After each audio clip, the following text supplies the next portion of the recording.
ഓം ശാന്തി.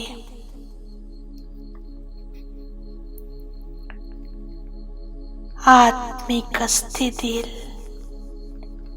ഞാൻ സ്ഥിതമാകുന്നു.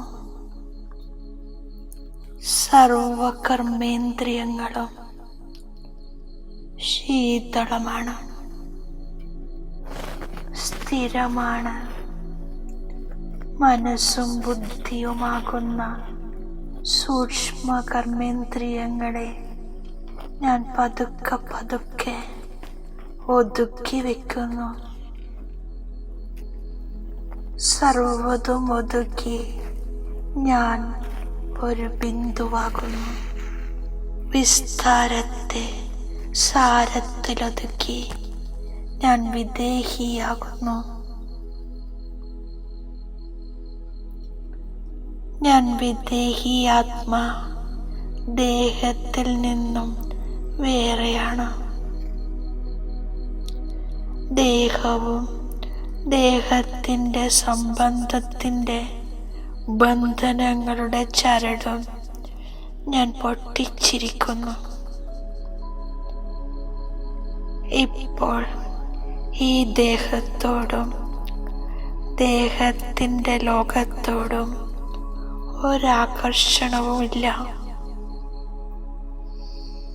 ഞാൻ വിദേഹി ആത്മാവാണ്. കേവലം ഒരു വിദേഹി ബാബയോടാണ് സംബന്ധവും സ്നേഹവും. സർവ കാര്യങ്ങളിൽ നിന്നും മനസ്സും ബുദ്ധിയും ഫ്രീയാക്കി ഇപ്പോൾ ഒരു വിദേഹി ബാബയുടെ ഓർമ്മയിലിരിക്കുകയാണ്. പ്രിയ ബാബ, ഞാൻ ആത്മാ സർവ്വതും ഉള്ളിലൊതുക്കി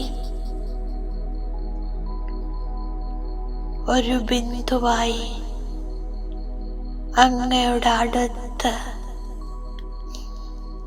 പരമധാമത്തിൽ പറന്നു വരാൻ തയ്യാറാക്കുകയാണ്. ഞാൻ അനുഭവം ചെയ്യുകയാണ്. ഞാൻ വിദേഹി ആത്മാ ദേഹത്തിൽ നിന്നും ഡിറ്റാച്ചായി പരമധാമ നിവാസി വിദേഹി ബാബയുടെ അടുത്തു പോകുകയാണ്. പരമധാമത്തിൽ സ്ഥിതി ചെയ്യുന്ന തേജോമയ ജ്യോതിബിന്ദു എന്നെ ആകർഷിക്കുന്നു. ഒരു കാന്തം പോലെ ഞാൻ ആ ജ്യോതിബിന്ദുവിലേക്ക് ആകർഷിക്കപ്പെടുന്നു. പരമധാമത്തിൽ അനന്തമായ ബ്രഹ്മാണ്ടത്തെ കാണുന്നു. ഇവിടെ ഞാനും എൻ്റെ ബാബയും മറ്റാരുമില്ല. ഞാൻ ആത്മാ ബാബയുടെ അതിസമീപമാണ്. ബാബയിൽ നിന്നും ഞാൻ അസീമമായ സ്നേഹം അനുഭവം ചെയ്യുന്നു.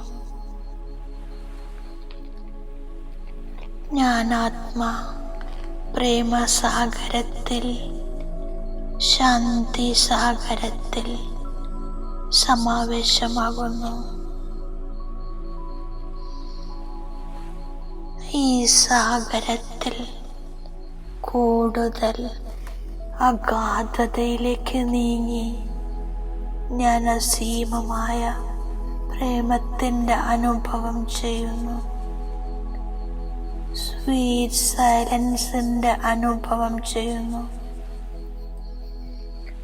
ഞാൻ വിദേഹി ആത്മാ വിദേഹി ബാബയുടെ കൂടെയിരുന്ന് മുഴുവൻ വിശ്വത്തിലെ ആത്മാക്കൾക്കും ശാന്തിയുടെയും പ്രേമത്തിൻ്റെയും പ്രകമ്പനങ്ങൾ നൽകുകയാണ്.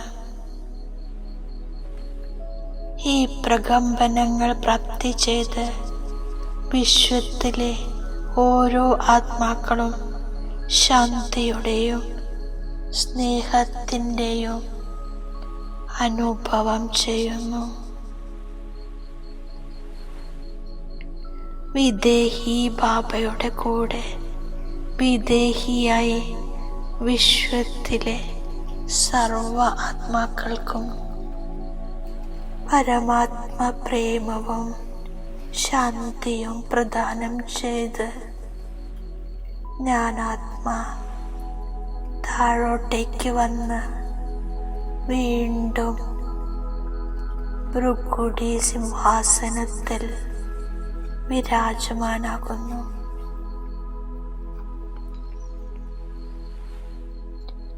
വിദേഹിയായ അച്ഛൻ ദേഹധാരികളായ കുട്ടികളെ വിദേഹിയാകുന്നതിനു വേണ്ടി പഠിപ്പിക്കുകയാണ്.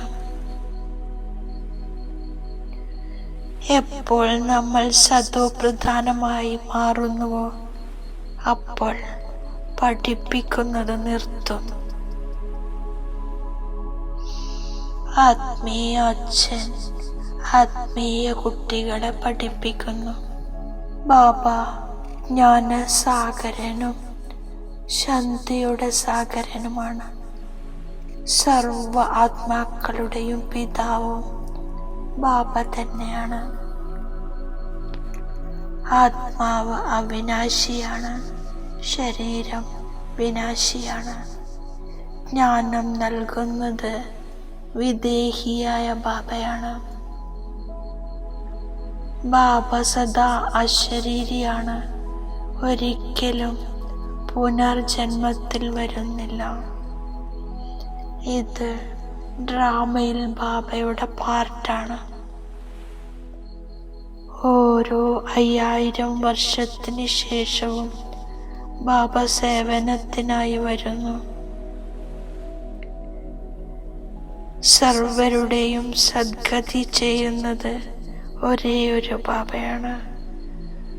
ബാബ കേവലം പറയുന്നു മന്മനാഭവ. ബാബ എനിക്ക് മനസ്സിലാക്കി തരികയാണ്, ഞാൻ സദോ പ്രധാനമായിരുന്നു, പിന്നീട് തമോ പ്രധാനമായി മാറി. ഈ സൃഷ്ടി ചക്രം കറങ്ങുകയാണ്. ബാബ വന്ന് എന്നെ വിവേകശാലിയാക്കി മാറ്റുന്നു. ബാബ എന്നെ ശാന്തിധാമം വഴി പതിത ലോകത്തിൽ നിന്നും പാവന ലോകത്തിലേക്ക് കൂട്ടിക്കൊണ്ടുപോകുന്നു. ബാബ പറയുന്നു, തൻ്റെ പെരുമാറ്റത്തെ നല്ലതാക്കുന്നതിനു വേണ്ടി പവിത്രമായി മാറൂ. ഇപ്പോൾ ജ്ഞാനത്തിൻ്റെ നേത്രം ലഭിച്ചിട്ടുണ്ട്. അതിനാൽ ഞാൻ ആത്മാവിനെ മാത്രം കാണുന്നു. എല്ലാ ആത്മാക്കളും സഹോദര സഹോദരങ്ങളാണ്. ഞാൻ അശരീരിയായാണ് വന്നത്, വീണ്ടും അശരീരിയായി തന്നെ തിരിച്ചു പോകണം. പവിത്രതയാണ് മുഖ്യമായത്. ബാബ ഓർമ്മ ഉണർത്തുന്നതിനു വേണ്ടി ഇടയ്ക്കിടെ പറയുന്നു, സ്വയത്തെ ആത്മാവാണെന്ന് മനസ്സിലാക്കി പരമാത്മാവിനെ ഓർക്കുകയാണെങ്കിൽ പാപം ഭസ്മമാകും. നിരാകാരനായ ബാബയെ ഓർമ്മിച്ചോർമ്മിച്ച് പവിത്രമായി മാറി ശരീരം ഉപേക്ഷിക്കുകയാണെങ്കിൽ ബാബയുടെ അടുത്ത് എത്തിച്ചേരും. ഞാൻ എൻ്റെ ഹൃദയത്തോട് ചോദിക്കുന്നു, ഞാൻ സത്വപ്രധാന ഗുണവാനായി മാറിയോ എന്ന്. ഡ്രാമ അനുസരിച്ച് ഞാൻ പുരുഷാർത്ഥം ചെയ്യുകയാണ്. കർമാതീത അവസ്ഥ നേടും. ഇതും ഡ്രാമയിലുണ്ടായതാണ്. ശിവബാബ എന്നെ വികാരിയിൽ നിന്നും നിർവികാരിയാക്കി മാറ്റുന്നു. ഞാൻ സ്വയത്തെ പരിവർത്തനപ്പെടുത്തി കാണിക്കുന്നു. പരിധിയില്ലാത്ത അച്ഛൻ തീർച്ചയായും പുതിയ ലോകത്തിൻ്റെ സമ്പത്ത് നൽകുന്നു. ജ്ഞാനത്തിൻ്റെ 3-ാം നേത്രത്തിലൂടെ ആത്മാവിനെ മാത്രം നോക്കുന്നു. സ്വഭാവത്തെ ഞാൻ ദൈവികമാക്കുന്നു. എത്രത്തോളം ഗുണവാനായി മാറിയെന്ന് ഞാൻ സ്വയം ചോദിക്കുന്നു. ഞാൻ ബാബ നൽകിയ വരദാനത്തിൻ്റെ സ്മൃതി സ്വരൂപമാകുന്നു. സദാ കെയർഫുള്ളായിരുന്ന് മായയുടെ റോയൽ രൂപത്തിൻ്റെ ഛായയിൽ നിന്നും സുരക്ഷിതനായിരിക്കുന്ന മായ പ്രൂഫായി ഭവിക്കൂ. മനോബുദ്ധിയെ ബാബയുടെ കുടത്തണലിൻ്റെ ആശ്രയത്തിൽ കൊണ്ടുവരുന്നു. മായ പ്രൂഫായിരിക്കുന്നു. ആരാണോ സഹജയോഗിയാകുന്നത് അവരെ കണ്ട് മറ്റുള്ളവരുടെയും യോഗം സഹജമായി മാറുന്നു.